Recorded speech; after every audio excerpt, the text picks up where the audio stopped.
Hello friends, welcome back to reality media. നമുക്കാദ്യം സുരേഷ് ഗോപി പറയുന്നത് എന്താണെന്ന് വ്യക്തമായി ഒന്ന് കേൾക്കാം. നിങ്ങൾ ആരാണ്? നിങ്ങൾ ആരോടാ ചോദിക്കുന്നത്? വളരെ സൂക്ഷിച്ച് സംസാരിക്കണം. മാധ്യമാരാ അതങ്ങ് ബ്രിട്ടാസിന്റെ വീട്ടിൽ കൊണ്ടുവച്ചാൽ മതി കേട്ടോ. ഫ്രണ്ട്സ്, ഇനി നമുക്ക് ജോൺ ബ്രിട്ടാസിന്റെ ഭാവം കൂടി ഒന്ന് കേൾക്കാം. നോക്കുക, ക്രിസ്ത്യാനികളുടെ പേരിൽ മുതലക്കണ്ണീർ ഒഴുക്കുന്നവരുണ്ട് ഇവിടെ.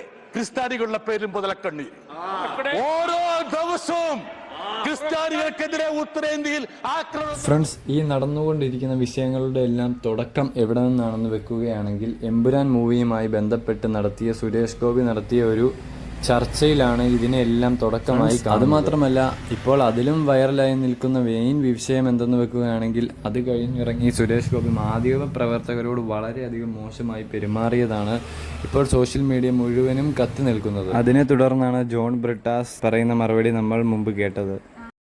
എന്തൊക്കെയായാലും സുരേഷ് ഗോപിക്കെതിരെ ഇപ്പോൾ നല്ല രീതിയിൽ സോഷ്യൽ മീഡിയയിൽ വളരെയധികം ഹേറ്റേഴ്സ് ക്യാമ്പയിൻ നടക്കുന്നുണ്ട്.